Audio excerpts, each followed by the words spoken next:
Hello students, BSc Part 3, Paper 3 Physical Chemistry, Unit 1 Elementary Quantum Mechanics by Dr. Chayan Mehta, Associate Professor, Government Girls College, Magra Punjla, Jodhpur. Hello students, last turn पे हमने elementary quantum mechanics में भौतिक और रासायनिक अधिशोषण में अंतर को start किया था और उसमें हमने बताया था कि भौतिक अधिशोषण और रासायनिक अधिशोषण में क्या अंतर है, जिसमें पहला पॉइंट हमने बताया था कि भौतिक अधिशोषण, ये वाला कॉलम भौतिक अधिशोषण के लिए है और ये रासायनिक अधिशोषण के लिए है। भौतिक अधिशोषण में भौतिक बल उपस्थित होते हैं, जबकि रासायनिक अधिशोषण यहाँ गैस व ठोस के मध्य इलेक्ट्रॉन का स्थानांतरण होता है, जिसके फलस्वरूप रासायनिक बल उपस्थित होता है। दूसरा पॉइंट हम बता रहे थे कि इन अधिशोषण के बलों की प्रकृति दुर्बल होने के कारण अधिशोषण ऊष्मा का मान कम होता है, अर्थात ऊष्मा का मान 40 kg पर मोल होता है।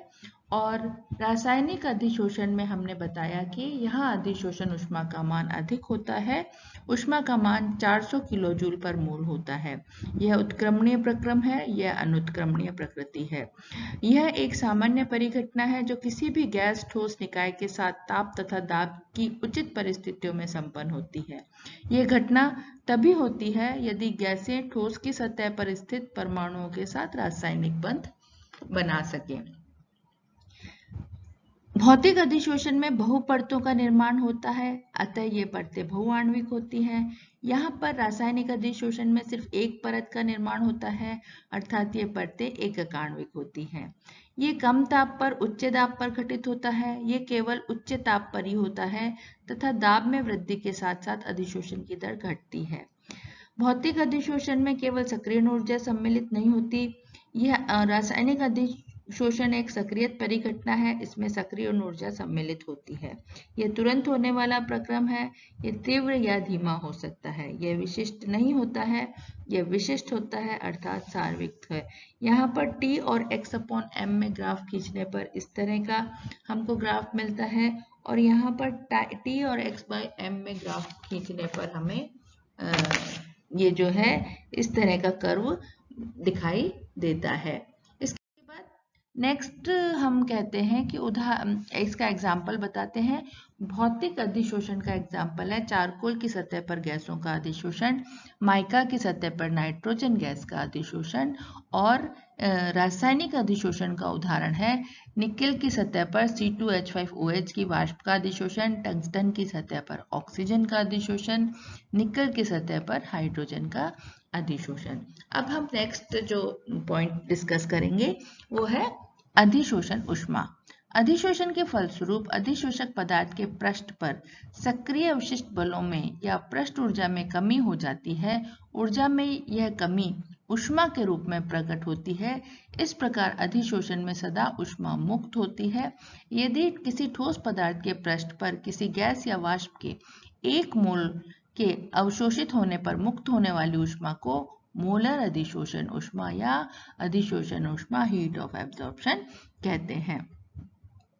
ठोसों द्वारा गैसों का अधिशोषण। सभी ठोस पदार्थ गैसों का अधिशोषण करते हैं।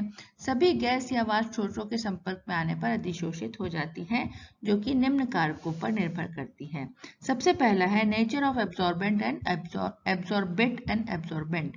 यदि किसी ठोस की सतह पर अधिशोषित गैस की मात्रा अधिशोषक तथा अधिशोषित पदार्थ जैसे गैस की प्रकृति पर निर्भर करती है, जैसे सल्फर डाइऑक्साइड, अमोनिया, HCl और कार्बन डाइऑक्साइड जो कि आसानी से द्रवित हो जाते हैं, स्थायी गैसें हैं।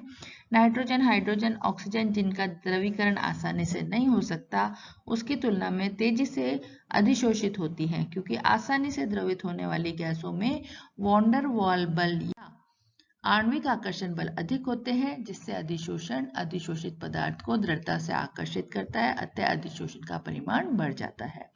दूसरा है अधिशोषक का पृष्ठीय क्षेत्रफल। यदि किसी ठोस द्वारा गैसों का अधिशोषण पृष्ठीय क्षेत्रफल पर निर्भर करता है, जैसे जैसे क्षेत्रफल बढ़ता है, दाब व ताप की उचित परिस्थिति में अधिशोषण का परिमाण भी बढ़ता है। अतः विभिन्न जानवर और वानस्पतिक स्रोतों से प्राप्त सिलिका जेल तथा चारकोल के बाद में सक्रिय करते हैं, क्योंकि इनकी पोरस संरचना जो है इनके क्षेत्रफल को बढ़ाती है। ताप का प्रभाव। अधिशोषण एक ऊष्माक्षेपी प्रक्रम है। ऊष्मा का उत्सर्जन होता है, अतः लॉ-शैटेलियर नियम के अनुसार ताप में कमी से अधिशोषण के मान में वृद्धि होती है और ताप में वृद्धि होने से अधिशोषण के मान में कमी होती है। किसी निश्चित दाब पर अधिशोषित होने वाले पदार्थ की मात्रा तथा ताप में संबंध को एड्सॉर्प्शन आइसोबार कहते हैं। अब दाब का प्रभाव।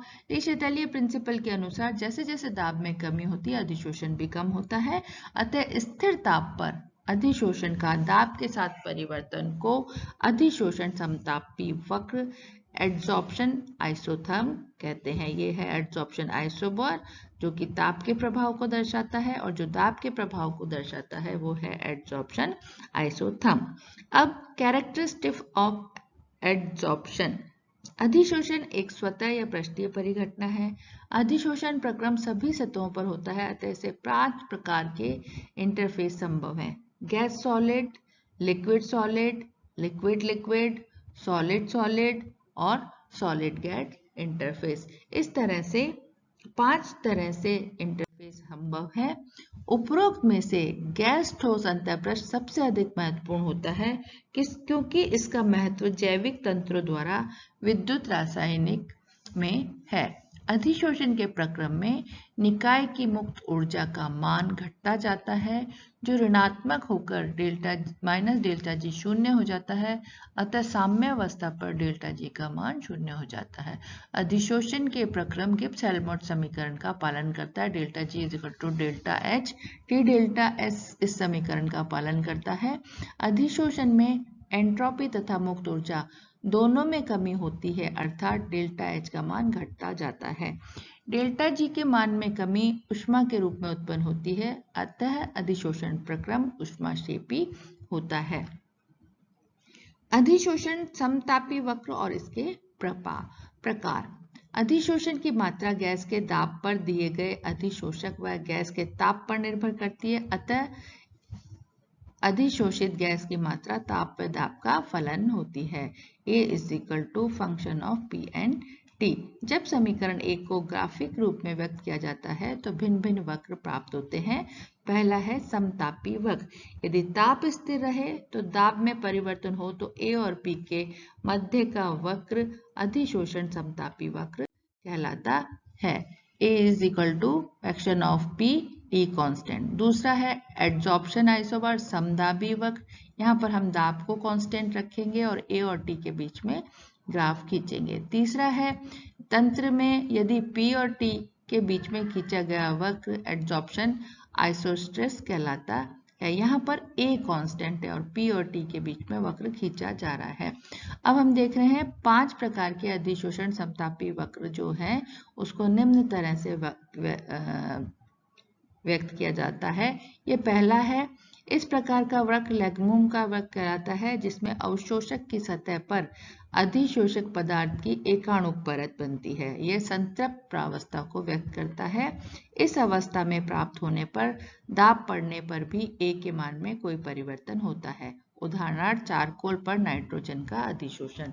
दूसरा जो है, इस प्रकार के वक्र में एक संक्रमण बिंदु B प्राप्त होता है, जो व्यक्त करता है कि वह दाब के जिस एक अणुपत्र का निर्माण पूर्ण हो जाता है तथा बहु अणुपत्र परत का निर्माण शुरू हो जाता है। इसके बाद हम थर्ड देखते हैं कि थर्ड जो है इसका एग्जाम्पल सिलिका जेल पर आयरन का N2 का अवशोषण थर्ड है। इस वक्र में कोई संक्रमण बिंदु प्राप्त नहीं होता है, अतः यहाँ एक अणु परत के पूर्ण रूप से पहले ही बहु अणुक परत का निर्माण हो जाता है। इसका एग्जाम्पल है सिलिका जेल पर ब्रोमीन या आयोडीन वाष्प का अधिशोषण।